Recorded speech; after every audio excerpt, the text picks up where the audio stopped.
Right now, save 50 to 70% off at Banana Republic factory stores and online. And 60% off absolutely everything at Gap factory stores. Save even more with 40% off clearance at Gap factory stores. And at Banana Republic factory, all flannel shirts $19.99 and doorbuster scarves $9.99. This weekend only. Search our store locator for your nearest Gap factory and Banana Republic factory store, or shop us online. Using the hashtag Blog Talk Radio, NLEN, or Brenda's Secret Sauce. You can also leave comments on blogtalkradio.com/nonprofitu. The chat room is open, and you can post comments and questions. We'll be taking questions by phone and from the chat room at the 18-minute mark. The call-in number is 347-884-8121.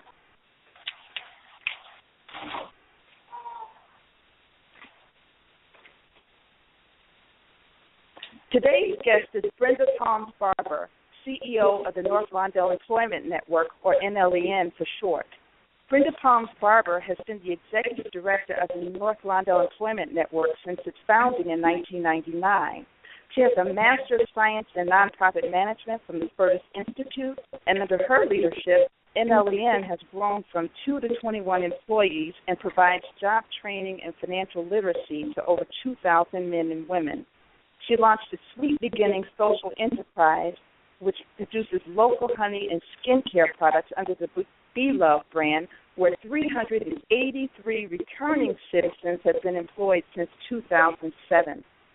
NLEN has an annual budget in excess of $2.6 million and received numerous awards, including one of the first MacArthur Foundation Awards for Creative and Effective Institutions in 2006, and the prestigious 2012 Chicago Neighborhood Development Awards Special Recognition. In 2008, Brenda attended Harvard's Business School Strategic Perspectives in Nonprofit Management program as a Roman Nomich Fellow.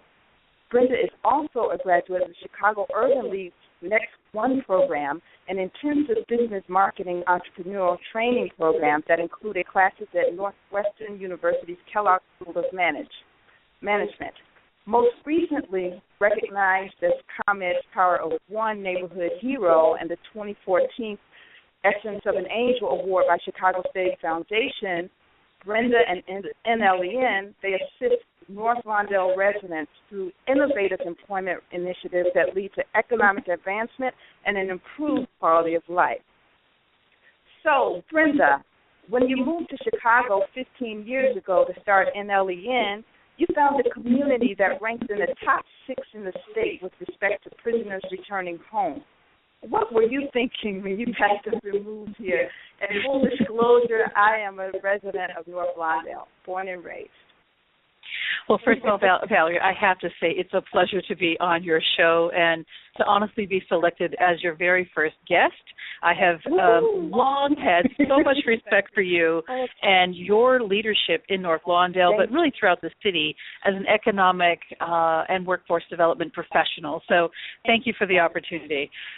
So yes, when I think about the relocation here, it was indeed a leap of faith. Okay, I accepted the offer as the first executive director by the Staines Family Foundation, relocating here 15 years ago to take a huge leap of faith by helping to and wanting to address the needs of the community, and particularly those around employment.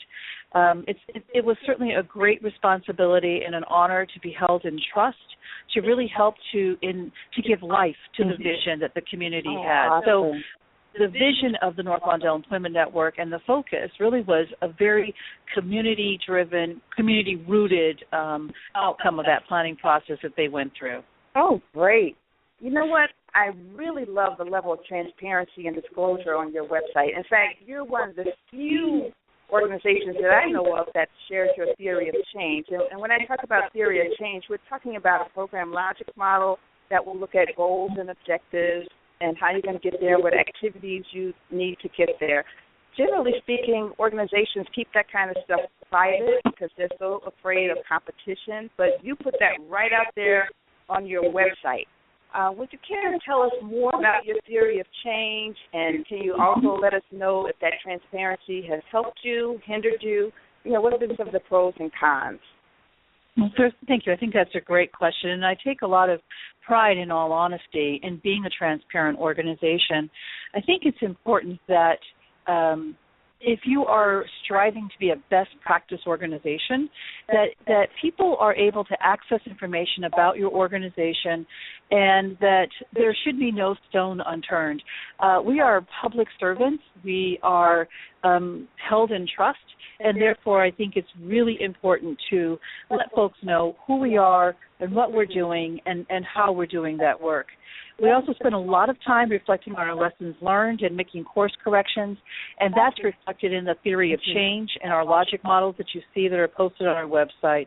And I think what's important is because we were a community-driven organization, that it's important to keep that transparency and to let folks know whether it's a job seeker, a community resident, or a funder, what we have available, and that we're being very thoughtful and intentional about our work. Yeah, NLEN clients as a group, they have a recidivism rate of 6%. And when we talk about recidivism, we're talking about the rate at which prisoners who have been released, they actually go back. So you have been able to hold that down to 6%. And you compare that to what's going on in the rest of the country, we see that it's 43%. So what are you doing differently from most organizations that are doing this work? And I guess, in essence, what's your secret sauce? Oh, my gosh. It's called sweat equity. Literally, right? On a day like today. Exactly. You just work really hard. But, in all truth, I think that there are just really important best practices that most organizations strive for. And I think, without doubt, the wind beneath my wings comes from having the right people in the right job and recruiting individuals who wholly accept and internalize the mission and the core values and beliefs of the North Lawndale Employment Network. And that is reflected not only in our staff, but our volunteers, and most importantly, our board of directors. Having a strong board of directors that genuinely cares about the agency is important. And sometimes board members, we have to be honest about this, have their own agendas, right? And so it's important that you vet them and that they are on board for executing what the vision is for the organization. I also think it's important to have board members that demonstrate their sincere commitment with finances. With their finances, right, that's very and important. also, and with their attendance. Sometimes folks think it's just enough to show up, but you have to be invested. I also think that we have good representation of the men and women who have served time behind the wall on our staff, and that's been intentional because they really keep things real for me, right? It's great to sort of think theoretically and hypothetically, but I love being able to sit down with some of my staff members who've been there and talk with them about what we need. I think the real secret sauce, honestly, Valerie, it's caring, and it's treating people with respect. When you walk through our doors, we want you to know that, one, we see you. So many times organizations just want to process people, right. But we see you, and we see your worth and your value and your potential, and I believe that's what the secret sauce is. It's so funny. I like to listen to Oprah, and she always talks about Maya Angelou and how she likes to say, or she used to say, right? People may not remember what you said, but they always remember how you made them feel. And going back to transparency, I understand that NLEN participates in the GuideStar exchange at the gold level in terms of disclosure. Can you tell us a little bit more about what GuideStar does and what your gold level of participation means? And when I talk about disclosure, that's just sharing information about, the organization. Well, we're really proud to be a Gold Star GuideStar member, because, and really only 10% of nonprofits actually attain that level. Wow. So it really is an honor. and it's because we believe in that transparency, but we put all of our data out there, our IRS, our 990 forms, and our boards list our goals, values, objectives. And so there's just a litany of information that they require that we not only submit, but that we maintain on a regular basis. And so we're very excited about that, achieving that level of accomplishment through GuideStar. Oh, that's great. So we read in the papers all the time about nonprofit organizations. They always withhold information. Again, like I said before, it's a secret. You know, they only disclose what they're required to do by the state and federal government. But you, on the other hand, not only share what you do, you share how you do it, you know, in a true spirit of transparency. Yeah. So have you found that has been helpful in terms of raising money? There are people who think, if I keep things from the funder, then maybe they'll continue to fund me. You know, people need to know that you not only can execute the work, but they need to know that you're trustworthy. And I believe that we are trustees as public servants, as nonprofit organizations and community. So I will always err on disclosure, because the truth is our truth, right? It is who we are. And if we have challenges, then it demonstrates the need that, one, we're aware of them, and two, that we're looking to correct them and improve them. But trust is very important. I also think, Valerie, it's important for organizations to be able to differentiate themselves, because there are thousands of workforce development organizations out there, for example, right? Wow. All of us are doing workforce development. Right. But the question becomes, what differentiates us? And it's the why we do what we do, right? Your secret sauce. That's part of the secret sauce. It's the why we do what we do. And we ask ourselves a couple of key questions, and I'll just go there, which is, know, first of all, our mission, our values, and our strategic plan. But then we also ask ourselves, why do we do what we do? And more importantly, is anyone better off? And those are two important evaluation questions that we ask ourselves at all of our staff members. Is anyone better off, and why? Have our methodologies been effective? Do we need to tweak or make course corrections? So the state of Illinois is going through a very rough budgeting period, as you know, and we always read every day the governor and legislature are trying to come to agreement as to how to close a $4 billion budget deficit. Social service organizations are seeing significant cuts. NLEN has proven itself to be a survivor through thick and thin over the past 15 years. And my question to you is, what advice would you give emerging nonprofits on how to survive tough times? Well, first of all, I feel we are very blessed. And I believe that the work that we do is critically important, which is at the core of how we have been able to survive, because sometimes you have to make really difficult decisions.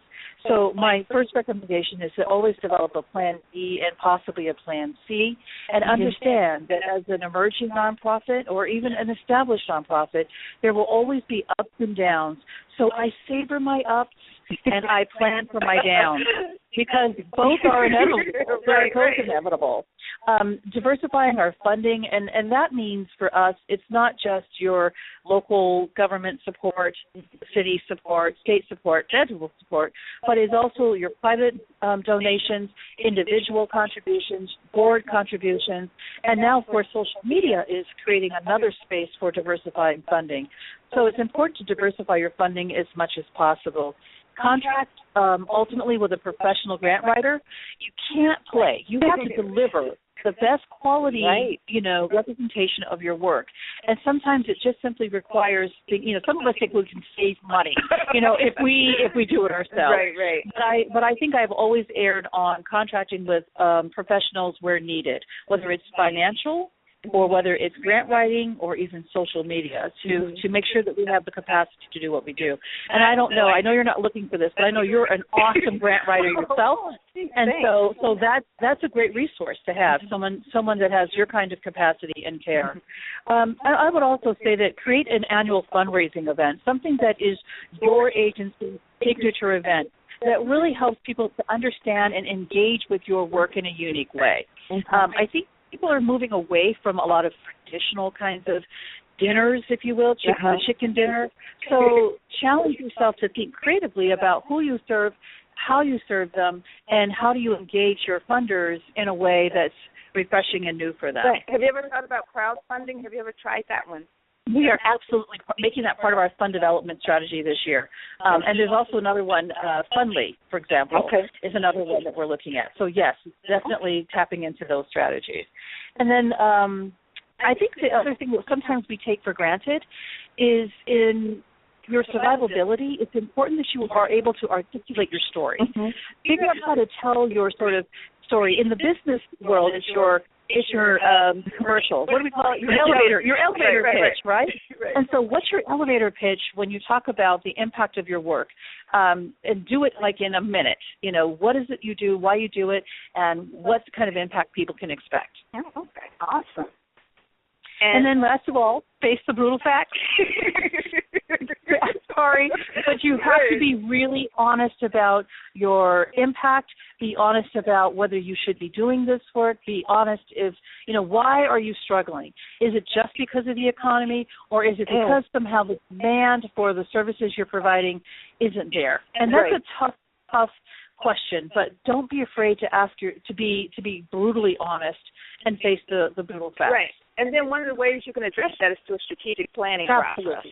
Yes. Yeah. And I guess, to me, living in North Lawndale, where about 25% of our workforce is in social services and, looking at all the dependents, I'm looking forward to the day when, since Brenda, that you guys can work your way out of a job. Absolutely. So we can be more entrepreneurial. Absolutely. And then finally, what 3 lessons learned or words of advice would you leave to our listeners? Oh, gosh, I wish just 3. So many over the last 15 years. One of the things that I can, and I'm struggling with this even today, which is everything takes longer than you think. Whether it's establishing your 501c3, whether it's launching or rolling out a new program, whether it's getting the right board members in place or the right staff members in place, plan to give yourself enough time to do it right, and don't let the timeline be your dictator, but getting the right people in place. So that's one. So important. Embrace your mistakes. I believe it's important that we will all make mistakes, but it's important to fail up. Fail up. Use those mistakes to help launch you to a whole other place of performance because you have that behind you now. So that's important. I always stay clear about the mission, and I think that just goes without saying. And the last one is surround yourself with diverse and smart people who genuinely care about the work and the mission. Yes, yes, yes. Okay, Brenda, I noticed that we have a caller here. I'm going to call her. Can you state your name?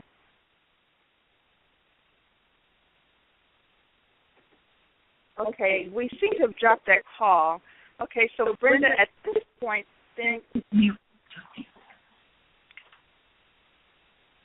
hello, caller.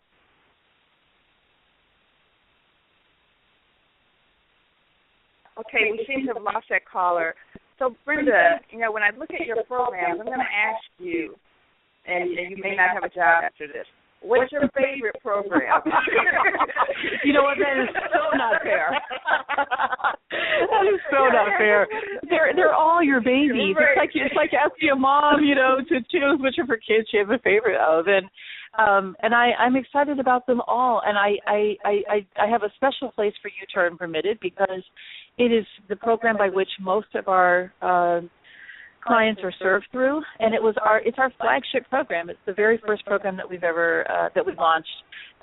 Sweet Beginnings, of course, as a social enterprise, has just been a game changer in terms of employment opportunities and being a job creation strategy. And I'm really excited about our most recent pilot, which is called Pathways, which is an entrepreneurial program for women in particular to become self-employed and helping equip them with the tools they need to subsidize sort of the minimum wage jobs they may have. So many people in our community are entrepreneurial, to your earlier point. So we're excited about partnering with local organizations in North Lawndale, as well as leveraging resources from externally to help folks really build a strong ability to be self-employed. Okay, we have a caller on the air. You have a question? And this Hello. is phone number. Hello. Hi, this is Hi. Kate Rivera calling from UIC, and Hi, I Kate. want to congratulate you, Valerie, on launching this very exciting nonprofit U radio talk show. And Brenda, I'd like to thank you. You gave us a whole course in nonprofit management in about 15 minutes. It was fabulous. So my question is, where and how can we buy the beelove products that you have available for sale? Well, thank you so much for your compliments. We certainly have a lot of respect for your leadership at UIC and all the lives you're helping to inspire to get into the nonprofit sector. Especially in North Lawndale. Especially in North Lawndale. Beelove Products is the brand name for Sweet Beginnings, which is the name of the company. And we have urban local honey that is raised right here in North Lawndale. And we also have a skincare line that includes shower gels and lotions and lip balms. And all of those products can be found at 19 Mariano stores. Wow. We're in about 10 Whole Food stores. And you can also visit us online at sweetbeginningsllc.com, and we can purchase those. You can purchase those products online, and we'll get them to you real quickly as well. All right, terrific. I look forward to that. And again, congrats and thanks, and I'll get off the line so you can take your next caller. Okay. Thank you. Great. Thanks. Okay, caller, are you there? Okay, we have lost the call. Would you please call back? We're very interested in hearing what you have to say. Okay. Excellent. You know, and I should also mention we're also at O'Hare Airport. We're at Hudson's. Wow. And Rick Bayless actually carries our honey at his restaurant at the airport as well. And while we're talking about Sweet Beginnings, I have to say that we actually have the largest urban aviary partnership in the United States, which is located at O'Hare. And as a result, there have been at least 5 other airports in other countries that have modeled after Sweet Beginnings. So it's very exciting that we've been able to inspire people to think creatively about how to use unused land and make it productive as well. And, of course, our honeybees are critical to third of our food supply, so it's important that we support our beautiful little honeybee. Okay. Thank you so much, Brenda. We have come to the end of our show, and I'd like to thank you very much. I'd like to thank the North Lawndale Employment Network. Brenda, would you care to share any parting thoughts and tell us how we can reach you? I honestly think, first of all, that being called to be an executive director or to work in the nonprofit sector is an honor. There, unfortunately, are far too many people that are in need and that can be inspired and need support that is some of our responsibility. We are our brother's keeper. And so it's exciting to be able to share some of our lessons through this means. Valerie, again, as I said in the opening, I'm really proud of you, very excited about what you're doing. And you are truly a steadfast leader, way beyond the walls and borders of North Lawndale. So thank you so much for inviting me today. Oh, she's making me blush, you guys. That's the Kleenex moment. Thank you. Oh, my goodness. Okay. Between the stops, I want to thank you for listening. Thank you. Oh, I love that. Thank you for listening to Nonprofit U Blog Talk Radio Show. Be sure to tune in next week at blogtalkradio.com/nonprofit_U. The show will be available for download within about an hour, and feel free to share freely. And also be sure to come in next week. We'll be here at 2 o'clock, from 2 o'clock to 2:30. And our guest will be Cy, the blog professor. He's going to be sharing tips with us on how nonprofits can expand their capacity through social media. So until then, be well. Be well. Thanks, Val. All right. Take care.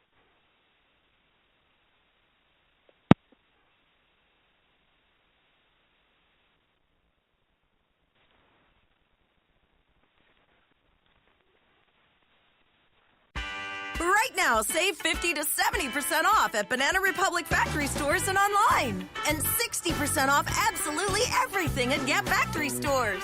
Save even more with 40% off clearance at Gap factory stores.